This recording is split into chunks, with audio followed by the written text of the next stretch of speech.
All right, guys, we are moving right along. I figured let's jump in here and do a mid first round update. I did throw out some hay in, or some straw, I should say, in the aviary, give the birds something to do. It breaks up the mundane. They enjoy building nests, they enjoy collecting, and it's not so much that they need it. I like to give them something to do than to just sit in a perch or sit in a box all day. And I enjoy sitting back and just watching them collect. But we're moving right along, guys. We do still have some hiccups for this expected second round. One of the hiccups is box 2. They gave me 2 eggs for their second round, and for some odd reason one of the eggs got punctured right on the very round side of the egg. Maybe it was stepped on and it just one of the nails went through. I'm not sure why the eggs are so soft on that hen. She is a 2021 hen. I did race her pretty aggressively. She went to almost back-to-back 400s as a young bird. Maybe I should have saved her for the following year, but I sort of wanted to use her right away because she's not part of my main family. It's something I want to introduce. So I probably should have given her at least a year, but it is what it is, guys. We do have one viable egg in there, and I'm hoping that makes it, because I do want to put most of my energy on this very first round of youngsters. I will be racing all the youngsters that I get out of these birds, but my first round seems to be the best, and I do want to put a lot of energy on the very first pair of babies I get from a pair of birds. Moving on to 693. Unfortunately, 693 gave us one single egg for the second round, and the egg is not good. It's empty. I am going to use them as a set of pumpers this round just to give that hen a break. She is a 2015. I don't want to burn her out, but I still want to hopefully get a set of youngsters out of them after this round of, or youngster that I'm going to give them is going to hatch, because I do still want to get something out of them. If not, we'll move on from there.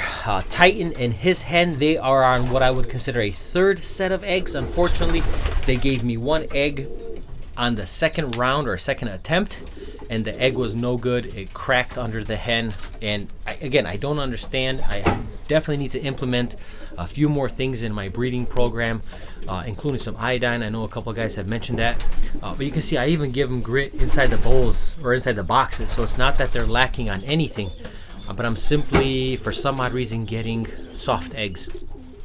But nonetheless, she just laid an egg today. I'm hoping she gives me a second and that they're going to be good. If not, I will be removing her within the next 4 days and allowing the cockbird another hen, because I absolutely have to get something out of Titan this year. I skipped last year and I want to get something out of him this year. Andre's cockbird over the Jack Burek hen is giving me a beautiful little grizzle. Looks like a nice light color grizzle with black flights. Of course, that changes. Grizzles change with the molt, so she'll probably be a lot darker after the first molt. Nonetheless, Phoenix and his hen, looks like they gave me a youngster following the granddad's footsteps. Looks exactly like Casanova, which I'm excited about that. I even gave him Raven's band number.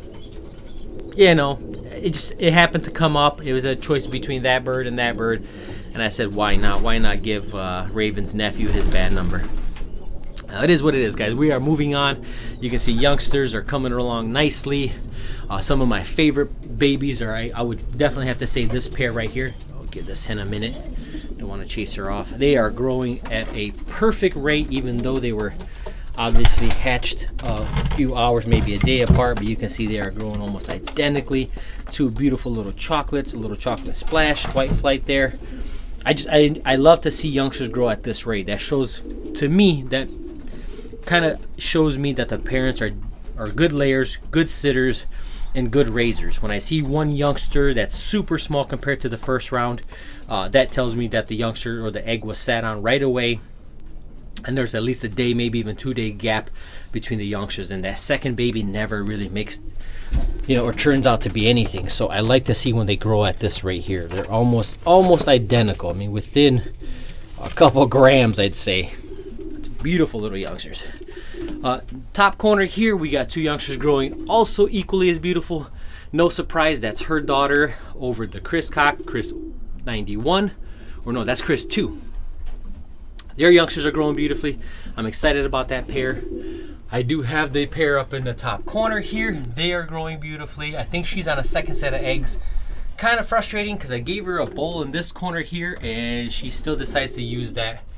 And I sort of Hate that because then the eggs get trampled and they get covered in droppings, and bit frustrating, but it is what it is. You can't stop them from doing what they want to do. Raven is on 1 egg, unfortunately, but the egg is good, so I'm going to leave it. Like I said a minute ago, I focus a lot of my energy on the first round of youngsters that I get. I believe they are the best round or the best pair of babies off of a pair of pigeons, and it's the birds I sort of put my money on.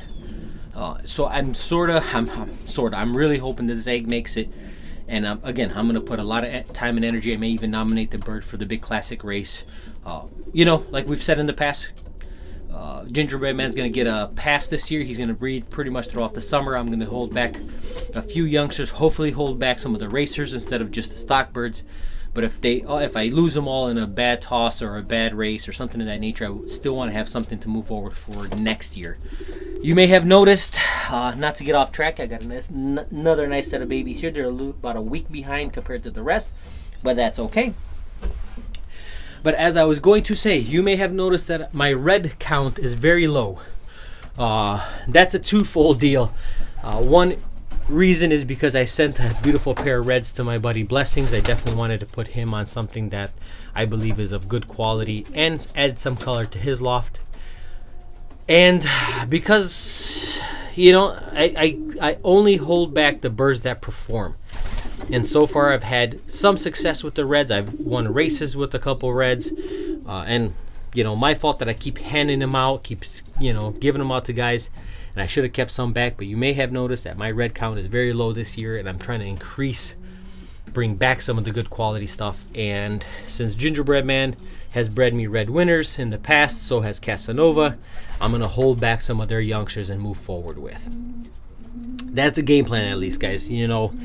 Nothing works out like you hope it does. Absolutely nothing. So that's the game plan, guys. We're going to move forward with what we got. We're not going to sulk in our miseries of the pairs that have not laid anything yet. I'm still hopeful. I'm still going to push for getting babies off of those pairs. But at the end of the day, it's all going to go in my notebook. And the following November, when I pick my pairs again, unfortunately, those birds will probably not be here. It is what it is. Can't sulk in it. Just got to keep moving forward, guys. Get babies out of these things. Get racers. And we'll see how they do. We'll take you guys along with the progress. Should be a set of eggs here for the round 2. Probably do another video here at the end of the week or so. Something of that nature, guys. We'll see you on the next one.